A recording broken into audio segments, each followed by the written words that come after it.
Okay, there we go.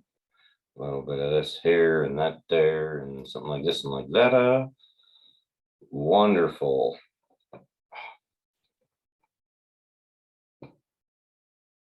Okay.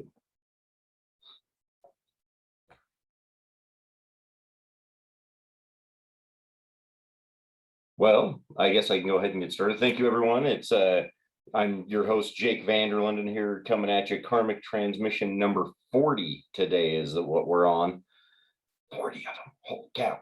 It's kind of crazy how quick they go by, but we're going to have a good time on this one. I should be getting joined with Ayame and Clinton. Eric Judson will be our kind of special guest with us this evening.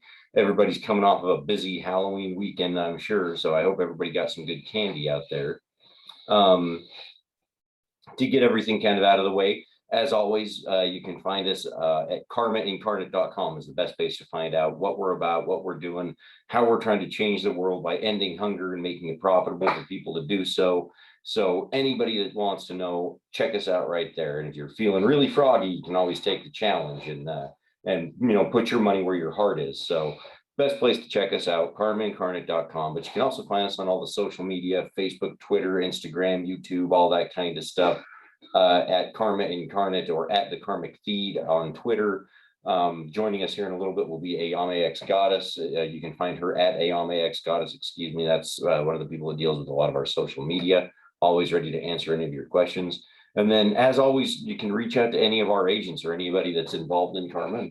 Ask questions. We're always here to answer, to answer any of your questions and get you as much information as we can on what we're trying to do.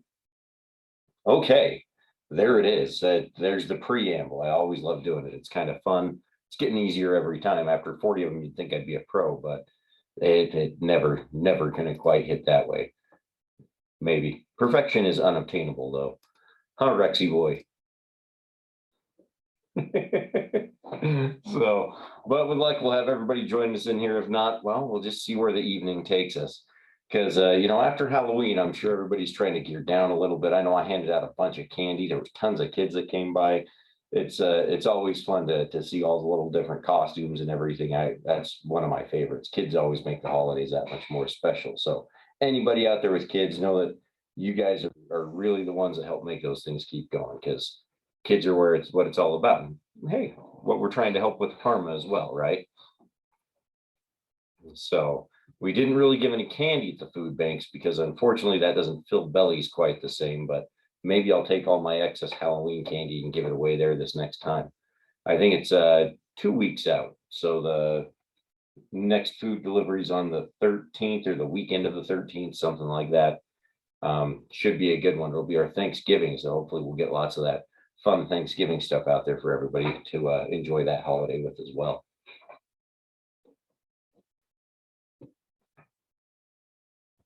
Here we go. What's going, dude? You're on mute, but that's fantastic. Dude, that's amazing. What you doing in my waters? Holy hell, that was great. Did you go out with Xander and dressed up like that, or was it just you and Nicole for Halloween? No, I just walked through like the haunted house like this, and I did a Bailey's and watercolor party where I watered some fresh, nice, creamy beige. Do you know what I call this one? What's that? Yeah, it's old Greg. Old Greg. Yes, sir. Thank you, sir. I like it, dude. That's awesome. That's a great costume, buddy. Especially with the mustache. That whole thing is just epic, dude. Right, I know. I did my own makeup yesterday and today. I don't know. It's just fun. Mm-hmm. It's fun. I shaved and I was like, might as well take advantage of me shaving. I'll do makeup again. Oh hell yeah, dude! That's right. When you've got the beard and everything else, makeup isn't really the biggest go-to. You know what I mean? Although totally. That year that we did the haunted house stuff, those guys really. I'm not a makeup person. I don't know what the hell I'm doing, but those guys did a great job. That stuff looked really cool. So It's really cool that Nicole still does that because she like heads the makeup and stuff. Yeah, she's the director over there. Yeah, it's fun, but it's a lot of work. So I'm kind of glad it's over. Dude, I can imagine. That's got to be one of the most hectic months of your life right there. Getting phone calls, whatever. Too busy. Too cool for that right now. That's right. Always too cool for that when you're on the transmission. Here we go. Ayame is jumping on. But dude, well, that's awesome. Did you? Hey, how's it going, my friend? Looking good. I like your Liku. Are you wearing gloves? Is that what you're wearing? Yeah, I mean, I've been working on the ship. What do you want? Oh, okay. I like it though. Dude, I feel out of place. I didn't know where the helmet and stuff was at. I think it's up in a box or something. So I'm unfortunately going to be, well, I shouldn't say unfortunately, like always, I'm this guy. You know, I'm that guy that doesn't really change at all, even when everybody else is dressed up. But I like seeing it. Whatever. I guess something has to be a constant. But man, you should have celebrated the spooky thing. When I heard Ayame was like, I'm gonna dress up, I was like, I'm gonna dress up too. Then you make this costume more than one day. Yeah, I haven't done a costume in I don't know how long. That's the crazy part is I do all the handing out of candy and stuff like that and don't even think about costumes anymore. Yeah, you can hand out costume or candy in a costume. I think it makes it fun. I think it makes it fun. It does. No, it really does. I'll give you that one. It's just I usually put focus on the full-size candy bars and all of that kind of stuff instead of dressing. Oh, here we go. Even online, he's got to muscle everyone else. Like, oh, everybody, go to Jake's house. He gives out full-size candy bars. And guess what? I got a whole bunch of trick-or-treaters. That's the catch right there. I did get a bunch. So did you really? I did. I got a whole bunch. They went through, dude. I had like a 40-pack of Fun Dips and all that kind of stuff, and there's all but like 2 left over. And most of the candy bars, yeah, they got quite a few. Uh-oh, we lost somebody. Hold on, my signals dropped. Hold on. I'm broadcasting from pretty much the far edge of the galaxy, so you might get a little bit of that. Oh, well, I can feel that. We did just come back from that. It was quite entertaining. That far edge. What was it called? What do they call that area? Black Spire Outpost. That's the one. Yes. You fit in quite nicely there. It's a shame you didn't have your costume. So I don't think they'd let him in. I don't know what you're talking about. There were a lot of people there. In disguise the whole time because they couldn't see this. So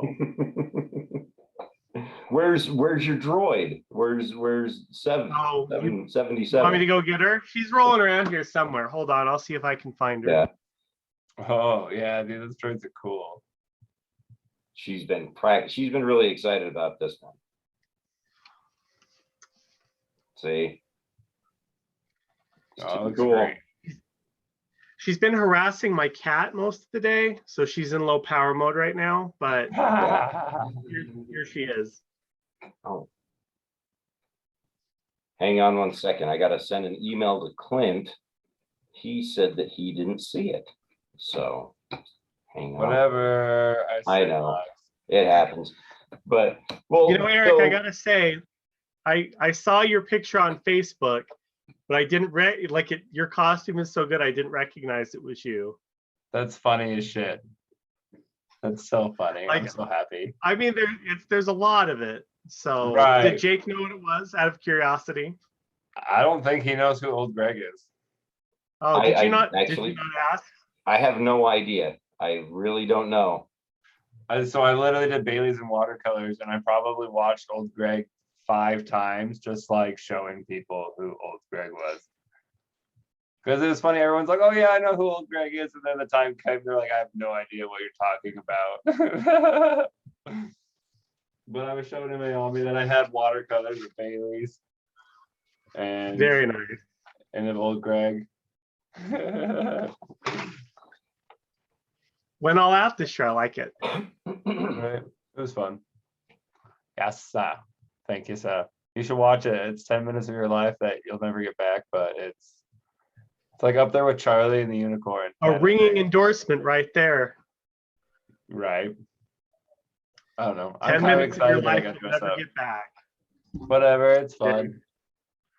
I walked through the haunted house last night as a customer because I didn't act last night, and in my room, I know where all this like the scare points are and when to scare them, and I scared a whole group of people, and they were like, "Oh, he doesn't even work here. He's wearing a wristband." Blah blah blah. It was the funniest thing in the world. That's awesome. So is it weird? I got to ask you this, Eric. When you're working the haunted house, if people come through dressed up, does it throw you guys off at all, or does it seem pretty standard? No, that doesn't throw me off. I don't think they really would let them with masks and stuff, but like the people who come through are my favorite, are the ones that are kind of there to have fun, like they're there to be scared. They're there to like be in the moment and just kind of embrace the scenery and embrace the actors working and like the whole art of it.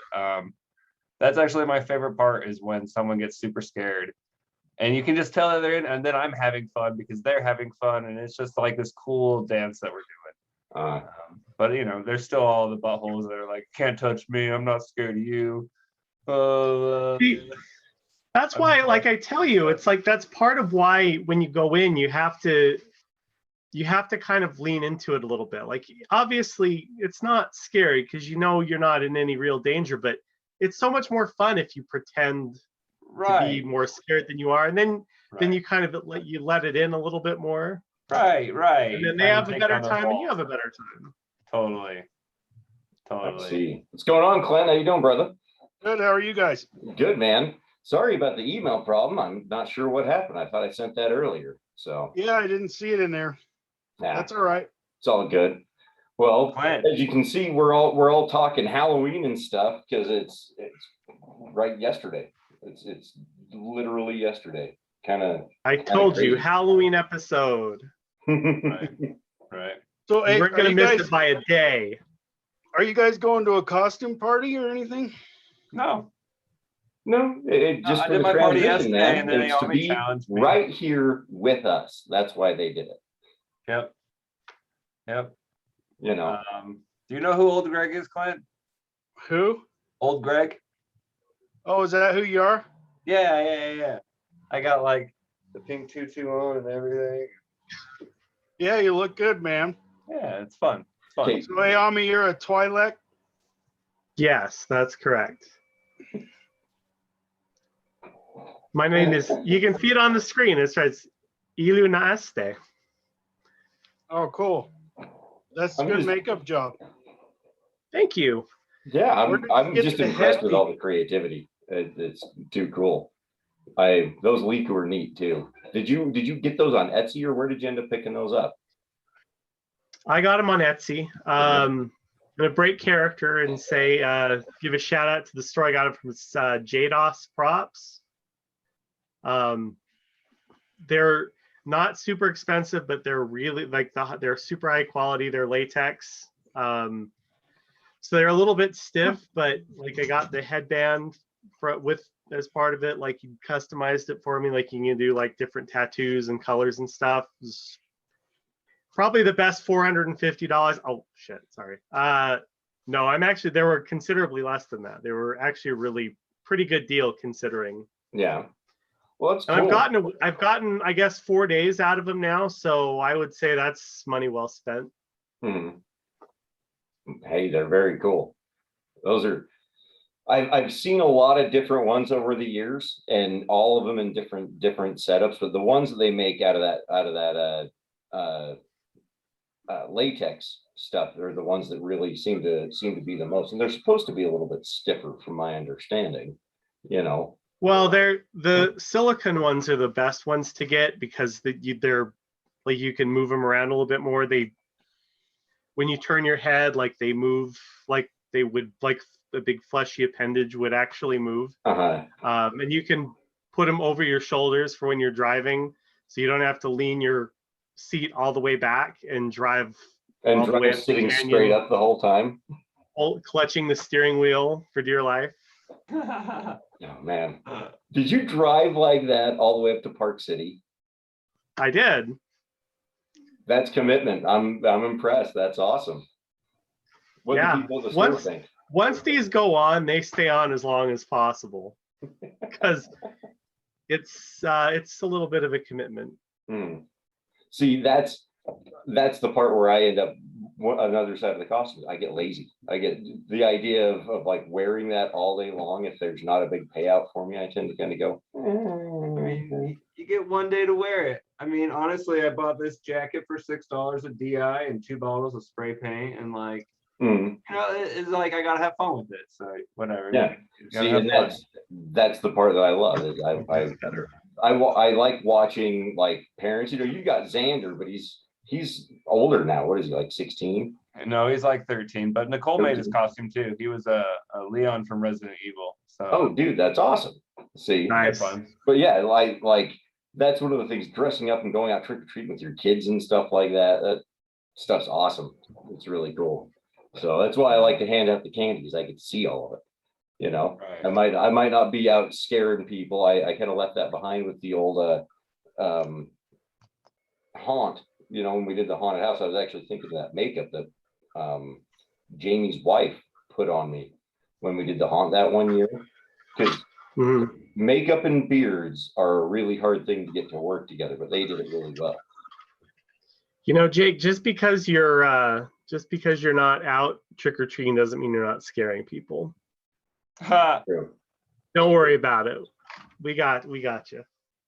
That's why those signs are at my house just say stay away, you know. Scram.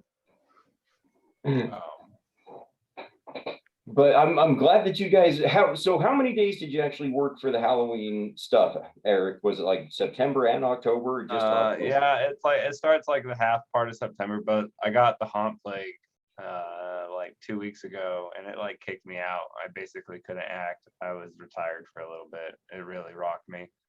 I don't know, but it made me reflect on like all my part-time jobs and stuff and why I kind of do them. And you know, if you're working, try to make it fun.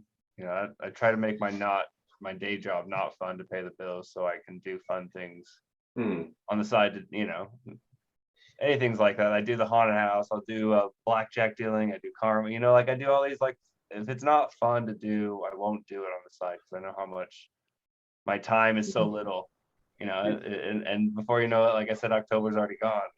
It's crazy how fast the month disappears now, and I don't even know. Like it's already gone. I don't know. Yeah, no, it's gone. I'm with you, and dude, it's true. It's, you know, day jobs and all that mundane stuff that we have to have just to get by. Enjoyment, if you can have it in there, it's fantastic. But a lot of that stuff, you do it because you have to. So that's why it's really important that in your free time, when you don't have to worry about, you know, producing for somebody else, you make it as much fun and enjoyment as you possibly can. Right. You know? Right. And like you said, working haunts, you know, the haunted house thing, it was fun. I did enjoy that few times that we did it. Neat experience. The like Unicorn City, when we went out and did all the stuff with the Unicorn City guys, all of those little experiences were just fantastic, and they're great things to put in there to say this is a part of what I am. Right. You know? Because it's so much more powerful, and when you couple it with other things and get true joy out of it, it makes those stories just shine. It makes people want to be around. 1000%. I'm so addicted to those projects. Like, I mean, any show I can watch, one of my favorites, Sunny in Philadelphia. I feel like they're just having fun creating the show, and I love that I can see that they're having fun creating something great. And it's a byproduct. I think it just flavors a little bit more. I think they want to put a little bit more into it. I can clearly see when I'm haunting at night and I'll go the extra mile because I'm having fun, and somebody else sees it, like another actor, and they're like, oh, I can go the extra mile and I can have a little fun because I'm seeing is having fun. And it's just kind of an interesting inspiration that is fun. Yeah. Well, and you see that. I mean, you see that anytime you do theatrical stuff with people. I mean, when I was at the escape room, like, you could watch the good actors and the bad actors, and you could see just how much fun, like if you're into it and you're enjoying it more, how much more the group gets out of it than somebody who's just sitting there and just kind of going through the motions. And I mean, you pick up on that anytime that you're doing something theatrical. It's one of the things that make, you know, certain actors so good, I think, is, you know, when you can really get into something, you can really enjoy what you're doing. I mean, that always comes through. Totally. Totally. Yeah, I completely agree. And it's funny because for everybody, it's a little bit different, and it's, Rex says it in the challenge video when he talks about light attracts light and all of that stuff. And it's funny because that's literally how it is in all of it, whether it's in acting or business or just your personal experiences or wanting to do something. It will always attract people to it when you're willing to shine and show that you're having fun and you're just doing it to do it, because that's the most important thing in the world, is owning it and making it yours and just letting it be pure if you can. Right. If you can. And those pure expressions, they really do, they shock you. They're amazing actors when you see them on the screen or on the stage. It was Rex and I, back when we used to get theater tickets, I remember going and seeing, and this is kind of funny, we went and saw Hamilton. And in my opinion, the local cast here in Salt Lake, I thought did way better than any of the recordings or anything else that I saw of the original cast. And it seemed like they were just genuinely enjoying the performance that they were trying to give.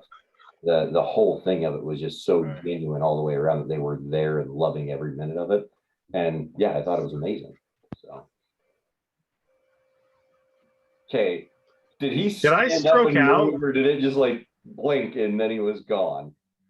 It just, I thought that was me there for a second. Oh well, it is spooky season, That's what I'm saying, is I'm hearing Poltergeist, yeah. I'm definitely spooked. Oh, Yeah. Me too. He's gonna walk into Lights are somebody's crazy. screen out of nowhere. That'll be Rex. Just watch. Oh, is he expecting Rex over there tonight? No, I don't think so. Rex is here around somewhere. He's saying Hyundai Sonata in answer to your name, Alunesta. Right? Is that what it is? Oh, he spelled Sonata wrong, but yeah, that was my sister helped me come up with my Twi'lek name, and that was one of her favorites, was Hyundai Sonata. You should have gone with it. I thought about it. If I hadn't had to buy the name badge, I probably would have, as a joke, but I didn't want to buy a name badge that said Hyundai Sonata on. Well, if it's a little written in bit too much, Galactic even if Basic, it was only nobody's gonna know. $8. Oh, by the way, this is another Etsy thing. So yeah, go to Etsy, because Etsy's awesome. You can buy anything on there. Right, internet's crazy. Well, Guess that I right should there. probably look up who did that one. Hold on, let me look. See the passion. I gotta remember to get a picture of it before we finish up tonight. Oh, you're all good. But it's that, and that's one of the coolest parts about it, is when you do something that you love and you're willing to show it off, you can turn it into something like this right here. People selling Wiku and name badges and all this stuff because they just love making it and they enjoy the process of doing all that. It goes to show you that you can take anything, and if you've got a little passion and drive for it, you can turn it into something bigger than what you expected, And that's one of the even cooler parts about coupling that passion with that drive and ownership, is it does amazing things. It can do anything from making cool props to creating technology like these things that we're working on here, to finding ways to fight hunger, which is what we try to do. It's pretty amazing. Pretty goddamn amazing. Whoa, he's It's Wind back. Traders Co., by the way. Wind Traders. Wind Traders Co. Before I forget. Okay. On Etsy. Mad props. Mad props. I dig it. So where all did you, outside of the haunt, what did you go out at all yesterday, Eric? Or did you have a Halloween party for Halloween? Like I said, I did that Bailey's and watercolor and stuff, and I had a few people come over, and then I went to my yoga teacher's house, and her son was dressed up as Spider-Man, and he got to spray me with a whole can of silly string, and it was just fun to I don't know, be there for that, and it was just fun. And then obviously I went to the haunted house. I don't know. I guess what I wanted to add to that part is a thought that came just to my head is sharing that moment. how crazy it is to like two people to really share the present in any experience. And I think it's really cool that we can record the present and play it back, and we can still share it with people even though it's not present. Like we have the what is it, capability to do that, Capacity, yeah. capability. Well, it's truly being able to share the actual moment. You know, Totally, and that's so hard. Past, if you could remember it and try to explain it, Right. you could do it a little bit, but you could never do it the actual justice of what the moment deserves. Because to see that interaction Right. after participating, it's totally different. But I agree, man, because this right here, it's amazing. Right, and it's hard to even get to this level. I mean, there's so many distractions in life, and I mean, but just like right now, how hard is it for 4 people to line up a time, an hour of the day, for just to come together? It's hard, you know. Everything wants this damn moment. Everything is so demanding that, you know, it's rare when you can get people to sit down and talk on the same level and discuss cool things and just kind of check in. I don't want to sound weird or anything, but I was at Walgreens the other day, and this people in front of me were ringing out, and they were of color, and the dude who's ringing them out was of color, and their whole interaction was so real. It was just kind of like they made a joke, and then it was like, oh, bro, I grew up in California. Oh, where from? Oh, what'd you like to do down there? And it was like this whole total interaction instead of them just buying Skittles and a thing of milk or something. And I don't know, it's a cool thing when you can glance that or catch that when people are sharing a moment and connecting. I think it's a really cool thing. I don't know what we could do to help make that more of an easier thing to do. And I'm glad we're on the path of that. Mm-hmm. Well, and that's recognizing it, acknowledging it, and just taking part in it is a big part of the process. The other part is just being amazed that, like you said, you're the observer in that entire interaction. Your experience was just getting to see it, you know? Right. And it's weird as the observer, because I think of all the times just like when we were at Disneyland and stuff this last week and watching how people move through the park and interact with each other. It's such a neat thing because the way they interact with cast members versus family members, it's so unique and such a fun perspective to have. The best part is to really stay that like observer, not interfere, because the minute that you do anything more, you're going to change it and the experience doesn't happen that way.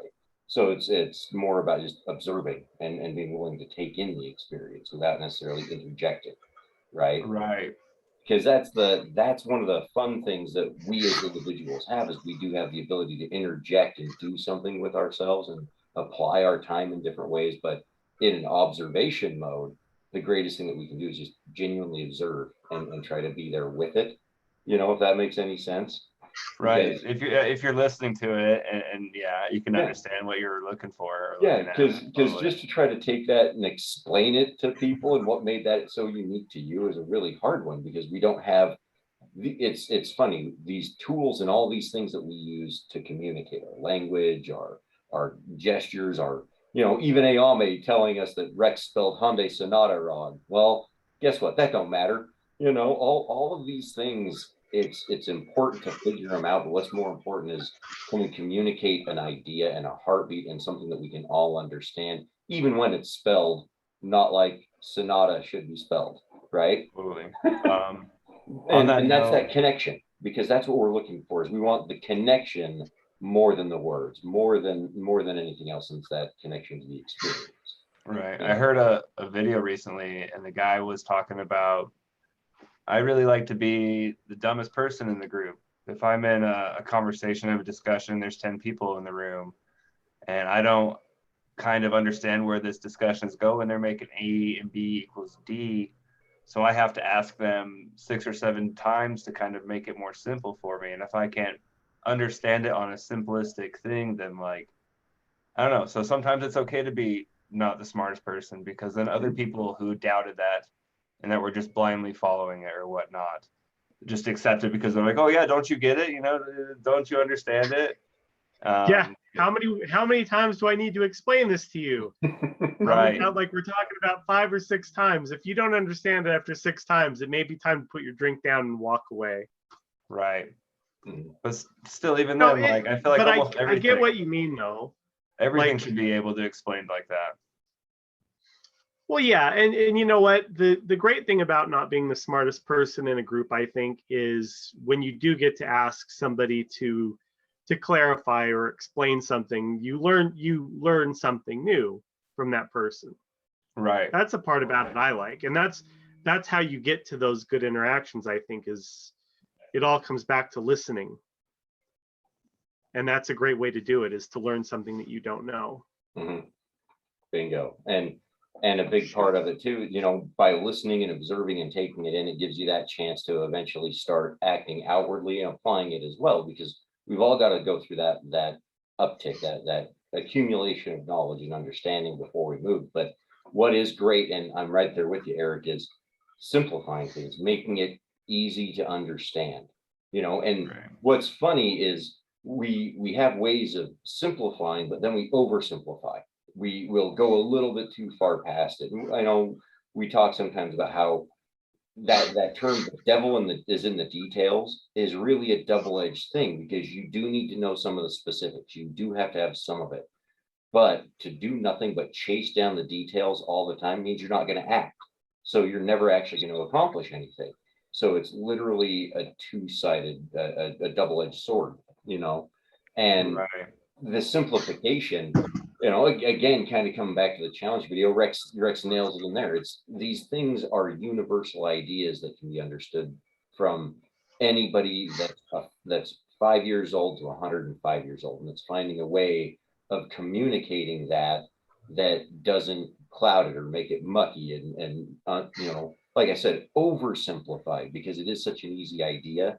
Because a lot of those, you know, a lot of those things are very simple ideas, but we try to over explain it or oversimplify it. I keep coming back to that, and a lot of times we lose the forest for the trees. Here's a question for you. Do you think you ever learn anything new, or do you think you just discover ways to voice that thought?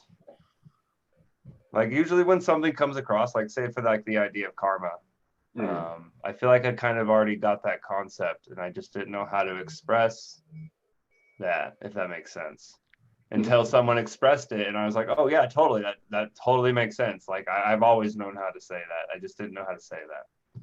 Well, you nailed it, man. And like you said, that is learning something new all the time, because you're learning new ways of interacting with people as both individuals and as a group as you're going through all these processes. And sometimes you might have an idea or an understanding, but not be able to vocalize it until you hear somebody else say a certain combination of words or string together a phrase in a way that makes it make more sense.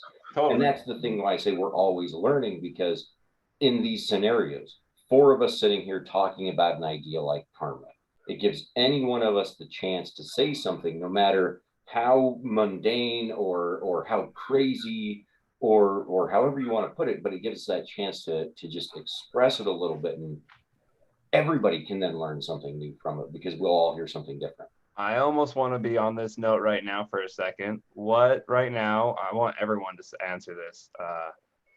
What's been the hardest thing with karma with everybody? I can go first if anybody wants to. We want to start this off. Let's hear it, Eric. I'm kind of curious, man.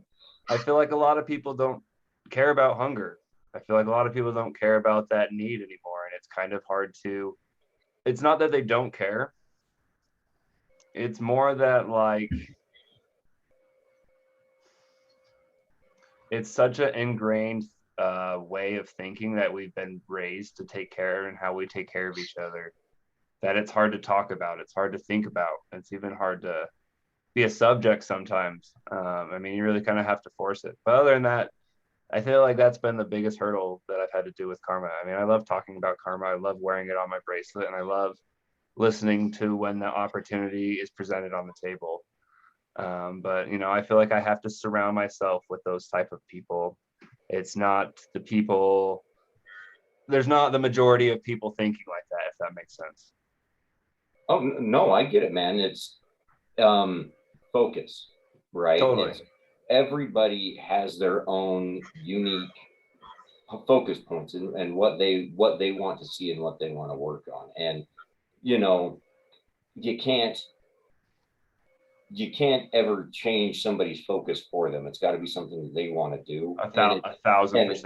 It's no different in my reality, you know, because come back around to it, you know, talking karma, ending hunger, all of these things, they're really big ideas, and every person is, you're going to want to talk about different aspects of it because it's what speaks to them. And that's one of those things, kind of lending to your credibility of saying, you know, hunger isn't necessarily the thing that everybody's going to want to talk about.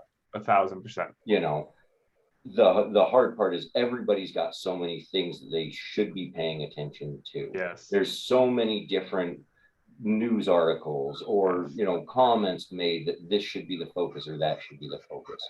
And the thing that karma really is what's so cool about it is it focuses on something that really it's bigger than all of those things. A lot of the things that people want to focus on and want to call problems, it stems from things like hunger. People aren't getting food. People aren't getting these resources to be taken care of, and it causes much bigger societal issues because people want to point fingers and say this is where it needs to be addressed or that, when the answer is no. People just need food. That's the answer. It's like you said, it's a simple thing. Right. It really is. But when it gets mixed in with everything else going on, which one do you focus on? Which one do you take care of? And how do you get people to say this one is more important than that? Right. Because everybody's perspective is different, and it is hard. It ties back to that whole thing of how distracting the moment is and how everything how wants that distracting moment can be, and why it's important to be in the moment as much as you can. Right.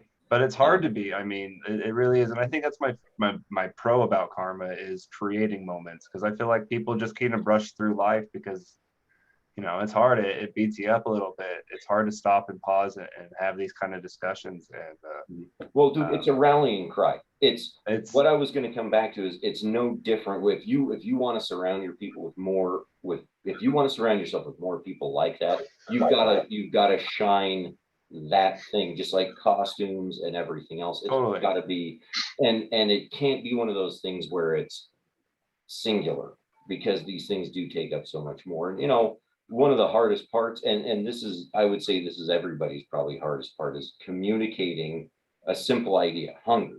Yeah. Taking this thing and getting people to look at it and say, hey, this is worth my time. This is worth me investing in doing something more for, even though I've got X, Y, Z, P, D, Q, and everything else in between trying to draw on my attention. You know, so how do you compete? And the truth is, well, you know, we compete by just being active and saying this is what we're going to do, and saying, come join with us, be a part of it or not, but you're never going to stop us. Right. I was listening to KRCL 90.9. I don't know if you guys listen to that. And it's been going since 79. Every day. Yeah, right. It's a publicly owned broadcast like thing, like the public funds it. Anywho, this Smile Jamaica show took 10 years to start on the air. Like from when they were like, yes, we're gonna do this, 10 years until they were actually on the air. And I think that's kind of a nice reminder of things don't happen overnight. And as long as I think people keep at it, that path is still open. Things will go down it, you know. Mm-hmm. Well, and that's it right there. Like you said, it's the path is open, so we just got to let them know here's where it is. And the best way to do that is just to let people know it's something that you're doing. Hey, I'm on this path, come do it with me, because it's not so much about pointing out a path and saying, hey guys, go down there. It's more of saying, look guys, we're going this way, come with us, you know. And because that's really what people want, is they want to be a part of something more. They don't just want to think, oh, if I do this, so it's all for me. No, there's people there with them. And that's again, it's the double-edged sword. It's so freeing. There's literally so much that you can do with karma to show people this path and this idea, that it can at the same time be overwhelming to go, well, which one do I do? And that's where ideally situations like this, jumping on a karmic transmission and talking with people, it gives you those opportunities to kick around some of those ideas and go with them. because Right. that's what we're all trying to do, is we're all trying to find better ways of expressing something and showing people that, hey, we're, like I said, we're going this way, come with us and let's see what it can do, because it's different. It's something Right. unique and special, and it is truly focused around helping people. I love how That's much what it's it's still all. changing. Like that's Huh? one thing. I love how much everything is still changing, even how we do karma and everything. Like I love that it's constantly trying to, you know, try to do more than what it can, because what I know what it can do, and you know, it's just trying to get there. Mhm. Anyhow, I want to hear what their hardships, their things with the karmic ideas. Clint's been quiet all night. I'm He's always probably quiet. asleep. Well, real quick, I want to touch on something you just said, like, because one of the things that I think is kind of ties back into what you're saying about like showing people, like, this is the path we're on, come walk it with us. But one thing I also do find is frustrating is that even though, as you said, like karma is such a ubiquitous idea, like it's not an idea that, as Rex says all the time, it's not his idea, it's our idea. It's something that, like Eric said, you already know it, but you have trouble vocalizing it. The thing that I find the most difficult and frustrating sometimes is the fact that it is such a new way of doing things that it's difficult, I think, for people, and myself included, to figure out ways to, like, okay, I know what I want to do. I know how I want to show people this path. I know how I want to be able to say, look, this is the path, come walk it with me. But it's difficult to figure out ways to do that because no one's ever done it before. It's like you have an idea where it's like, okay, I want to, like one of the things Rex was talking about is like going out and making those, like those little art pancakes Yeah, at karma Yeah. cake. fairs. And it's like, okay, well, that's a really great idea. But how do you then take that idea, that thing that you want to do, and how do you get past all of the roadblocks that are in the way to you using that as a way to deliver the message of karma to people? Right. I know it's something that I've had a lot of trouble with myself, and I've definitely seen other people have that problem, even if it's not something that I think they're able to necessarily vocalize. It's like, it's one thing to have a really great idea, and it's another thing to be able to take that idea through all of the roadblocks to the completion Yes. of it, to be able to deliver that to people. Yes. So that's something I find very difficult. And it's interesting because it is such a universal concept, but then there's all these little nitpicky things that get in the way of you delivering that message to people. Right. You know what I mean? Totally. Yeah, yeah. I think that's a big problem for a lot of people, is because until you face it, you're like, oh, I have this really amazing idea, and then you hit that one of those blocks. You're like, well, I don't even know how to Right. proceed from here, because I know where I want to get to, but there's no process for getting to that point yet. Well, I like how you painted that picture. That was really cool. this would be my answers. You get to make up the way around the obstacle too. That's Oh, you definitely do. that's But why I say it's such a weird. Like I said, it's so freeing that it's almost debilitating, because it does. It Totally. makes you wonder, can I get around this? Do I know what to do? And the answer that I'm going to tell everybody is, of course you do. You made it to the roadblock, so obviously you know a way around it. But the hard part, and this is where having a community, something like a karmic transmission, is so important, is because you have to be willing to give it a try, and knowing that there's a couple of people that are willing to, like Rick said, you have to be willing to fly. You got to be willing to let go and trust that things are just going to go, and that's the end of it. And that's scary. It's truly a scary moment, thinking that, you know what, whatever happens, wherever this goes, this is what I'm trying to do. But it's incredible, because the minute you get past that one, when you get to the next one, it's not a mountain, it's a hill. And then the next thing you know, it's literally just a rise on the horizon is all that it is. Because every time you get over one of those things, you see that you can do more. You know, Right. it's a weird one, because it's those roadblocks, and especially when you're blazing a trail, when you are doing something that is so unheard of and so unknown before, you've got to be willing to trust that you can figure this out, have confidence in yourself, and know that there's a community there with you. Because there's any number of people that are right there alongside you, ready to get this done.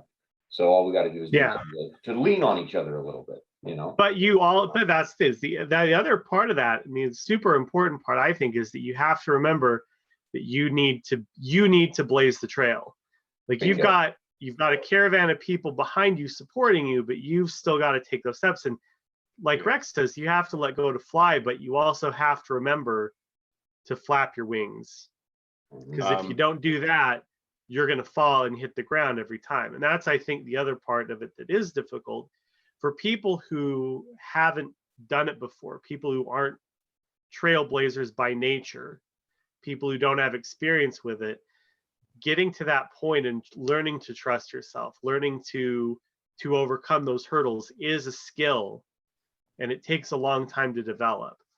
And that's where that community does come in the most handy, because the community is not going to do it. You've got to do it.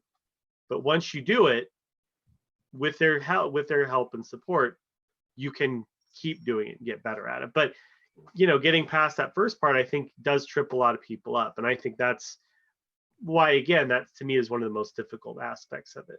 And because I know it's tripped me up more than you're right on, and I'm going to bring it full circle to something that I'm looking at on this screen right now. That very fear. Who's afraid of thinking of costume ideas and working things out and putting things together? Where we've got guys buying $6 jackets and 2 cans of spray paint, going crazy and making something that's amazing. So I say these trails, they hit people in all kinds of different avenues. And it's knowing that there is a community, there's a group of people in that area, even if you don't think you've ever been there before. There's usually somebody that has been. Karma is a little bit different. Karma is the one where that's truly a unique trail that every one of us is blazing, but we've done it before. We've all done it before in various ways, from going to school to wanting to get into cosplay to learning new jobs and skills. We've all done it any number of times. It's just recognizing it and realizing that, we're incredible beings that are capable of doing any number of things, the least of which should be ending hunger. I mean, come on. We've got so much food on this planet, we throw more of it away than we even know what to do with. So why haven't we figured this one out yet? That's what's so weird about the Karma Trail, is that there's so many pieces saying this should be done. Why hasn't it? So it's truly the unique one, but there's still a community in it, and there always will be, because the karma shift, though, right there is the shift of thinking that the money is more important than people eating the food. Mm-hmm. And that's the great thing about it, is karma is the thing that gives you both. But that's been the kicker up until this point, is because, well, we're not going to give it to you if you're not going to pay for it, but someone's got to pay for it, and karma does, and you make money doing it. I mean, that's the missing component to making the whole system work together. Mm-hmm. And it's completing the circle. It's making it's like you have these segments that are kind of diametrically opposed until karma comes, and that's where it meshes. Okay, Clint, tell me your spooky fear of karma. I don't have a spooky fear of karma. I think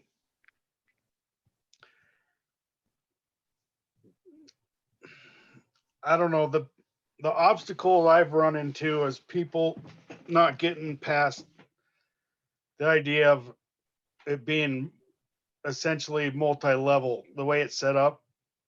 Like, because especially in this market, a lot of people have been burned by multi-level marketing things and stuff. Yeah. And and so it's just getting them past that obstacle of, it's not like all these other scams and stuff. It's a totally unique and new idea and a new thing. And we're not selling a product that's some crap you don't need. We're feeding people. So it's just bridging that gap and making people understand that it's different. Does that make sense? Totally. Rex, you can answer this. Is this the first network market to offer only a service? Because I think all of them have products. Oh yeah, no. So thus far, Somewhere away from the keyboard. He's scrambling back so he can get on there and type. No. I can hear him clicking and It's- clacking.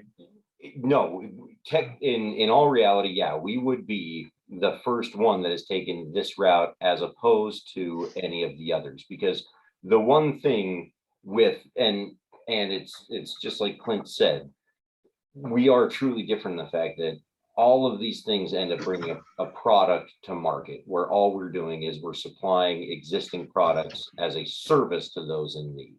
We're doing Right. something much more unique. And The greatest example is my job, bro. Like literally UPS, multi-billion-dollar company, for not even having a thing. All they do is they take a product and they provide a service. yeah, they something else. provide a service, Bro. getting other people's products around. And It's got to be one of the top where, 10 biggest companies, I bet. Well, and that's where what we're doing is we do have a product. Our products are family food gifts. The only Totally, thing that's no. unique about our product, well, that's why I say what we are is we're a service-based business, but we have a product, and that product is the service, unlike UPS. Because here's the funny thing, our family runs Ratco Distributing. They're the exact thing like UPS, Right. exact thing. They just work in slightly different markets, is Right. all much more specialized. And providing the service brings you something incredible. But when it's getting into the differences when you look at it from a sales perspective. Yeah, our services, and it's not even our agents providing the service. Karma Incarnate, the company, provides the service. They buy food and deliver it to those in need. That's what Karma Incarnate does, right? And the thing and this is one of the parts that's so different about our agents, and where some of that separation is kind of key to remember in finding how you want to blaze your path with Karma, right? Is keeping in mind that what Karma Incarnate does is buys food, delivers it to those in need based upon family food gift contribution and agent sales and things of that nature. That's what Karma does, right? But each and every one of our agents is just there to sell a product, a family food gift. You are buying food to go to somebody in need. It's a product that's not for you, it's for somebody else. And how you as the agent get something back from it is you are working with the distributor or with the company that's facilitating the shipping as that sales rep, as that person. And what's incredible is from there learning the difference between sales and promotions. Selling something and doing a direct sale is great, but being able to promote an idea and get people on board with an idea is where true network markets and what they have to offer is different, so it really is, it's keeping in mind where you need to apply yourself and what you're looking to do, because we do have a product, and our product is an incredible service that's for others, that's not for the people that are purchasing it. That's what's truly unique about it, is every person buys a product. It doesn't go to me. I don't eat it. I don't consume it. I don't do anything with it personally, but I'm buying something every month, so it's a weird thing to wrap your head around. And, Clint, the MLM thing, this is the weird one about it, is that those systems and what everybody gets burned on isn't the thing itself. It's the team and the environment that they get caught up in. That's what everybody gets burned on. Everybody gets told, sign up here, you'll be a millionaire overnight. It's going to do this. It's going to go. They get all of these over promise and under deliver moments, and they get burned. And then nobody wants to participate because they think that's how everything works. And, the only thing that we can say there is that we've never promised that. We've never said it. We've never equated it. And the reason that you got involved with that one isn't because you're dumb. It's not because you don't understand these concepts. It's because Probably shouldn't lead with that though. No. Usually you don't want to, but it is a hard one, because it's like, well, what made, they got involved because a friend. Usually it's like peer family pressure. You have a member- friend in it and you want to support your friend, and then it turns Yeah, into something it's else. something Like, like it's a whole that. nother And thing. And that's where it's like, well, you didn't really understand what you were doing, and that's just bad investment. You know, Right. it's a hard one because that MLM thing, man, I just say you own it. You tell them, yeah, this is what we are, but that's because these things are powerful and they do Right. incredible things. You know, it's a shame that there are people that have taken that market and turned it into a jazzed up spin-off burn type of system to where Yeah. everybody gets burned out. I'm kind of glad that we have this obstacle. I mean, the whole reason in yoga why we have obstacles is to overcome them. But I feel like if we didn't have this obstacle, karma wouldn't be the force it is right now. Obviously, the obstacles of other MLMs paving this path or putting a sour taste in other people's mouths or whatnot. Just one more hurdle we have to jump over. But I think it created more of a truer thing to get the job done. Yeah, it's harder, and yeah, it's going to be more, but I feel like I said I had to have all these trial runs of all these other MLMs to get to this point, to get to this thought, to get to this where we are right now. It's just funny how, like I said, people love to watch evolution but hate to accept the change. I don't know. Well, the biggest thing is everybody wants an instantaneous reward, and that doesn't exist. It's never existed in all of humanity. Oh. And that's the thing that, you know, MLMs, they're incredible, because if you actually look at it from a business standpoint and what it means and what it does, they are the most pure expression of a free market economy that we could ever see. That's what they are. They're people that get rewarded for promoting something that they believe in, which is what everybody wants. You know, if I love my Nike shoes and I'm willing to tell people about it, it'd be sweet if I got a check from Nike every month for doing that, because I'm promoting and helping sell their business. And everybody, no matter who you ask, can think that's a great idea. So, you know, there's nothing to hide there. And that's why it's like, if anything, start asking them what they're afraid of, what it is about it that's got them worked up, because there's so many things in there that anybody could come up with. It's kind of hard to address, but it's being willing to ask and answer the questions. And I was just going to say that sometimes I'm afraid to ask, you know? Yeah. And that's the big one, is sometimes the biggest part is getting past the fear and just being willing to go, you know what? I don't give a shit what you say, how you're going to think about it. Let's talk. Let's see if we can do this. Because if we're not willing to talk about it and share it, that's where our failure is. You know, that's the hardest part, in my opinion. Is not, it's so hard for everybody else, and we need to figure them out. It's right. Figuring out what do I need to do so that I'm not afraid to talk about it. You know, and it's like exactly like you said earlier. That's how you create those moments between people. Right. Is you listen, and that's how you step into that. And that really is, I mean, there is no easy answer for the MLM thing, because it is a problem. It is a big problem. And the list of things that people don't like about MLMs is enormous. Yeah. But that's just it. It's like the only thing you can do is ask the question and hear what they say, take it in, and answer truthfully. Because if you believe in it, you know, the only thing you can do is be honest about it. And that honesty and that interaction is what's going to get people to see past all the scams out there, all the MLM scams out there, and understand that what you're trying to do is something real and positive. Right. I think it's a big, like, karma stems not from hunger, but I think from creating these moments, this space where we're both comfortable to share it. I think that's something we've got to start there, I think. Because like I said, it could go another way. It doesn't have to go karma, but I feel like that's where it begins. You know, you kind of test the waters. Yeah, and that's it right there, man. You test the waters and you give it a shot. You know, so, and don't be afraid of rejection, because it's going to happen. That's one of the biggest ones. Is fear of rejection is something that, hell, I remember it trying to date back in high school. You want to talk about fear of rejection? Everybody knows that stuff, right? I mean, aren't you still single? No, just. Oh, I've got some real good stories about this guy striking out. So, a couple in particular that I witnessed firsthand Yeah. that I Eric, hold very near and two dear to my different heart. things. Two different things.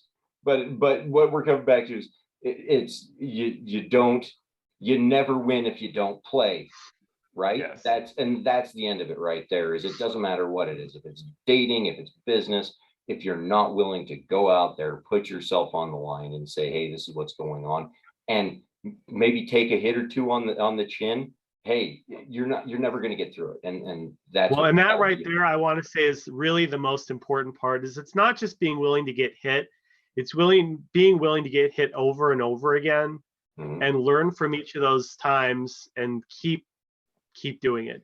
So one of my business teachers had a really, really great thing that he specifically was referring to getting a job and interviews, but I think it applies to a lot of things. Is you have to be willing to hear no 50 times so that you can hear yes one time. I want to add one note on that. I was just getting tattooed last week, and my artist was a boxer, and his coach said, that fist is going to hit you in the face. So why would you close your eyes and not see it coming? Why not see it coming and be able to react?